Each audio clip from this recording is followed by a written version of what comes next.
Good morning once again. It's the day of the grand final of the Eurovision Song Contest 2022.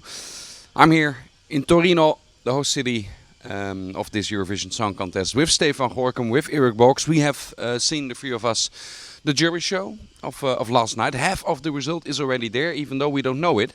What do you think, Eric? Who did best last night and are currently on top of the list?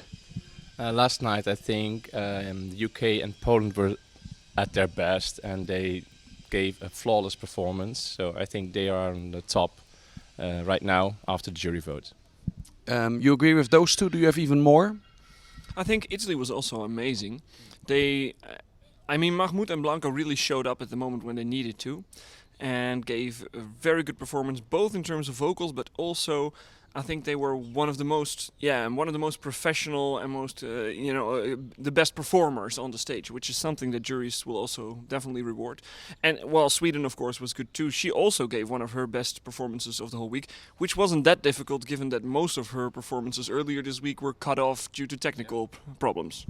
Mahmoud and Blanco, they were holding in for a lot of the rehearsals this week, and then we had the big night, and suddenly they were standing there and doing what they do best.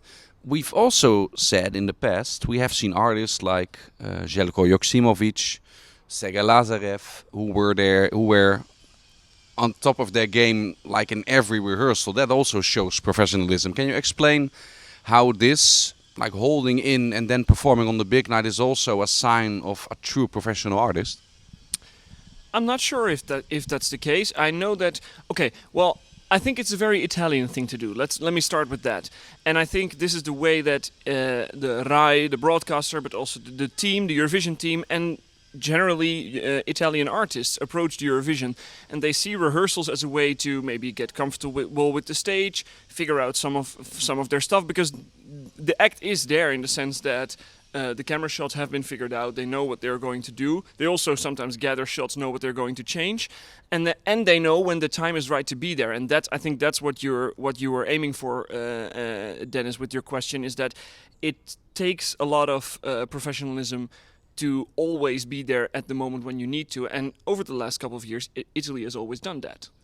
Eric, I saw you nod when Steve also mentioned Italy as one of the nations that stood out. You didn't mention Sweden, which he did. Is there a reason behind that?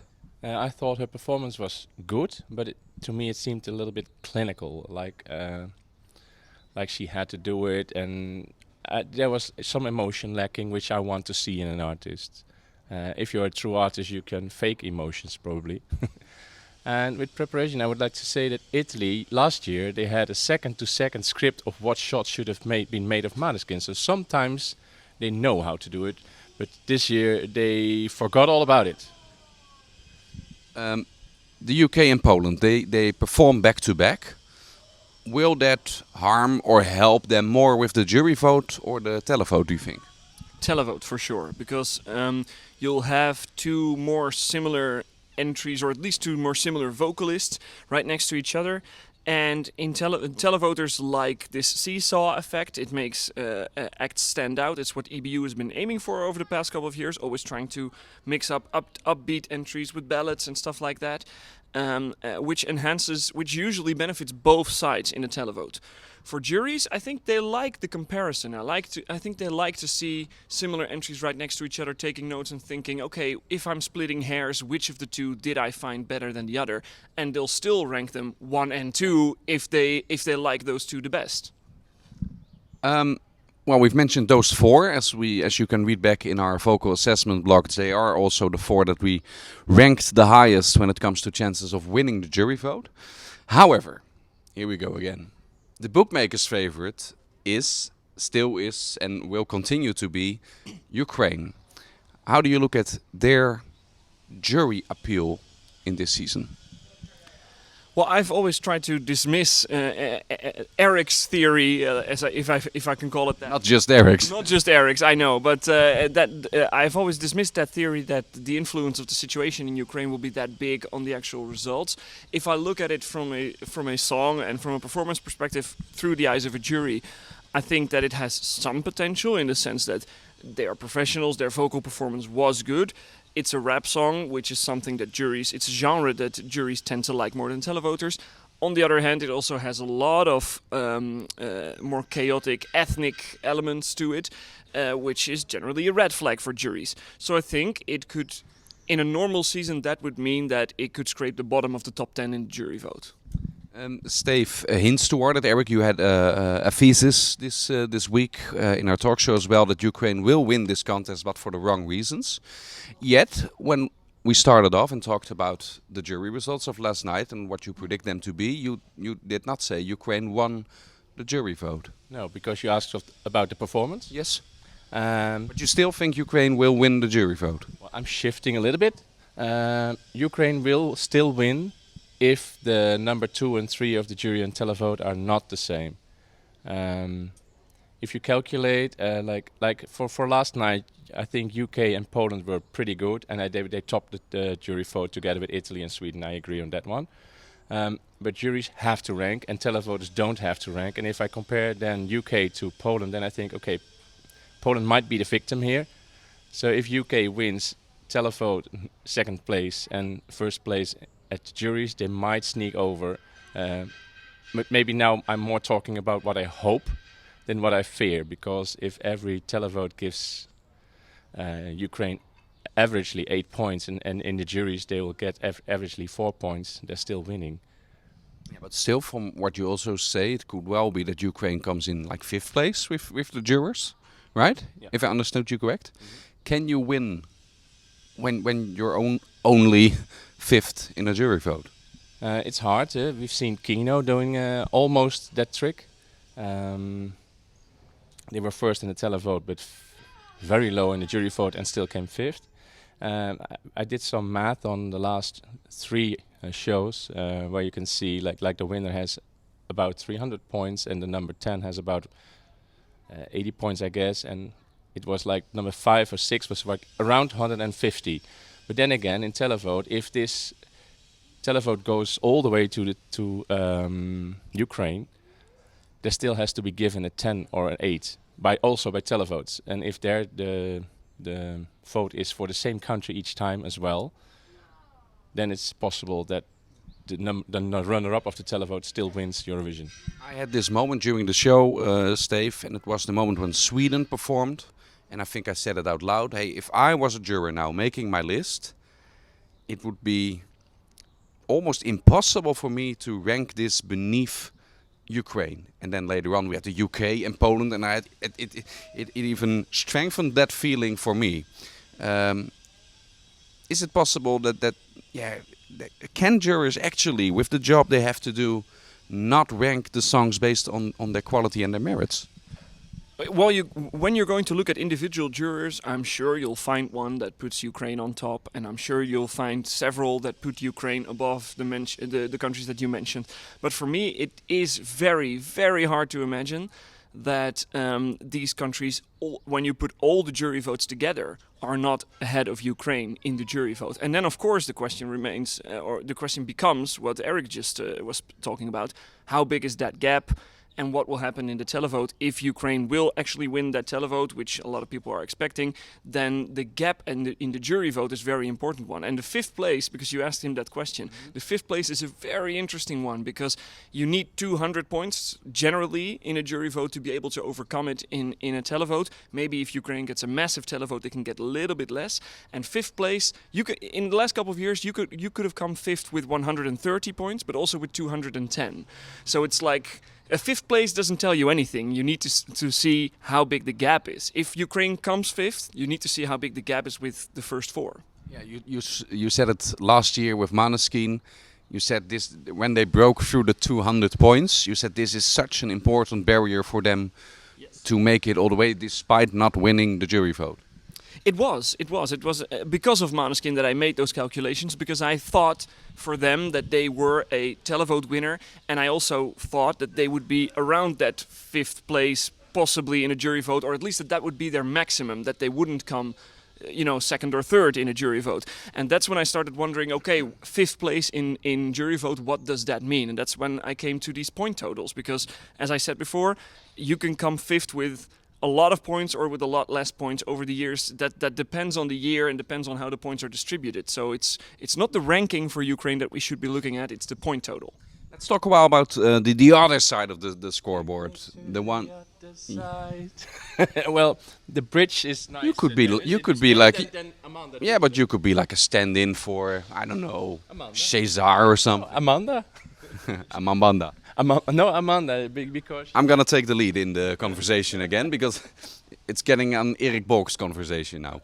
And when we look at the bottom of the pack, which ones are in serious trouble after last night? I think that Belgium is in trouble. I think also that France and, sorry to say for you guys because you like it, Czech Republic is in trouble. It will be totally forgotten by the audience, hardly rewarded by the juries. It's also not a very jury-friendly genre, right? The Czech Republic, the song. Yeah, I'm not sure about that. There might be juries who like it, but I fear they fall out of the top 10 each time, so they might be close, and then you get no points. So, which was the other one? Did you mention France already? Yeah, I mentioned France. Yeah, that was just crap. Which ones are the ones that you think Steve did very bad with the jury vote, but may get lifted up a bit in the televote tonight? Yeah, I mean, Eric mentioned some of them already. I think France is an example of something that ticks a lot of the wrong boxes. Will they get lifted by televote? I'm not so sure. I think they might be in trouble either way, and I think they might be a bit overranked, overestimated by bookmakers. Romania probably low with juries, maybe a bit better with televotes because you did see that the audience at least was getting into his song last night, which made me maybe understand a little bit more about why he qualified. Yeah, those are interesting ones, and obviously Norway is one that if you look at more, but you were talking about the right side of the scoreboard. But I think when it comes to juries, they will be on the right side of the scoreboard, but they will shift to the left side once the televote comes in. So that's of course the obvious one with a big split in favor of televote. You have no hesitations anymore when it comes about Norway's televote. I mean, they are in an early spot in the show. There was a point earlier in the week when I thought they might win the televote. I'm well past that, based on all kinds of data that we've received from how well they were received in the semi-final, the slot they've been given, So there's plenty of reasons to start doubting that. On the other hand, I'm still very sure that they will be top 10 and maybe even close to top 5 in the televote, and that they will get, let's say, 200 points, maybe even more, which will lift them towards the top 10, even if they get 10 points from juries. We've seen the full show, not just the songs, also all the interval acts and all the presentations, all the clips in between. What's your overall feeling, Erik, of the level of quality of this Eurovision Song Contest? For many people, the final is the Eurovision Song Contest and the only show they will watch. What kind of show will they get to see? It's a variety. It's actually it's quality-wise, it's like a wave. You start a little low and then it gets to a high. With Italy and Norway, Armenia, Netherlands, that bunch of 6 songs that are really contenders for top 10 on beforehand. And then we start to lull down a little bit, like Iceland, Lithuania, all those soft and slow songs. And then it builds up to a really big climax with all the biggies, the big vocals, the strong songs in the end. So it's I call it like a wave. Does that also mean, with all the strong ones in the end, that those will all very likely do well in the televote? I'm not sure. I think for the televote, Norway might stand out, not as much as we expected on beforehand. Spain might still stand out because it's one of the few happy songs. Let's be fair, it's quite a depressive song if you look at song contest. If you look at the lyrics and the music styles. So that might be also a big difference between televote and juries. We've been critical, Steve, about the presentation and about Rai and how they handled things. I must say, in the final, with Laura Pausini and Mika, they present themselves both as singers, what they are more than presenters. These interval acts are actually quite good, right? Their singing parts. I agree, and I'm actually well. I'm a huge fan of Laura Pausini, as you know. I like Mika as well, and when they're performing, it's a lot of fun. I do think it's a bit, I noticed last night that it takes them a long time to get to the first song. And I like my Eurovision finals, quick, concise, and there's a lot of time to be won at the start of the show. Because last year that took the Dutch 7 minutes to get to the first song. And I think this is a huge cultural difference between the Netherlands, where we are from, where we like things, well, not all things, but many things to be efficient and fast. And in Italy, look at the Sanremo festival. It takes it away in the middle of the night. I think this is a huge cultural difference. But the fact is, last night they had some technical difficulties. Voting didn't start. The announcement of the results didn't start after midnight. After midnight. If that happens tonight, I don't think the EBU will be pleased. No, they will definitely not be, and that's of course also because they have these schedules, with all these public broadcasters from all over Europe, and there's a lot of financial commitment involved there as well. So there were arguments. I know that in 2016 in Stockholm, there were some arguments between some broadcasters and the EBU. Dutch broadcaster was one of them who complained that show took too long. This might even take longer. So I remember back then. Now that you say it, some of the interval acts were cut out of the show pretty last minute. I think on the day of the final that we saw the actual show, and hey, this is not there anymore. There was one horrible interval act, if you remember, with the opera kind of thing. Do you remember, or did you block it? I blocked that from my memory. Do you remember it? Totally blocked. Totally blocked. No. I'm still trying to. If someone can help me, I will text my phone number later. Anyway. I think it was a pleasure watching this Eurovision. I think many people will have a great time tonight watching the show, because we say this every year, but when the semifinals are over, and the worst entries are gone, you always have a final, just a quality feel. The bottom line just keeps going up every year, especially for the grand final. And with the Big Five at their best this year, the bottom line has gone up even more. Yeah, because perhaps when you have standout acts of top quality, that perhaps is a bit less in this year than in previous years, like the real top acts. But the overall level, I think it's pretty good. No. I think this is one of the bad years. It's just because the Big Five finally deliver. It looks better, but generally all the other countries. But explain to me, if it looks better, then why isn't it better? Because we have to see if they come up with good songs delivering next year as well. Yeah, but we're talking about. I know what you're talking about, but semi-finals were really bad this year. That was my thesis. That now that the semi-finals are over and we have the final field, that the overall quality. The overall quality is a little bit better, but. You missed the absolute top acts. That's where your feeling comes from, and that's where probably the feeling of a lot of other Eurovision fans will come from as well. Because last year we had a contest with 4, 5 winners, songs that could have won in any other year, and maybe this year we have 1, 2, maybe 0. So if you look at it from that perspective, yes, it is a slightly weaker year. But if you, as I said, if you look at the bottom line, like there's a lot more countries that meet a certain standard, and like the worst entries are of better quality than the worst entries of a couple of years ago. Exactly that. Yes. Anyway, thanks for listening. Tomorrow we will look back on the actual results, see how right and wrong we were in our predictions. Please also leave your predictions on our website of escdaily.com. Thank you for listening, and we'll talk again tomorrow. Ciao, ciao. Or next year. Che? Che? Say it in Italian. Che me dice?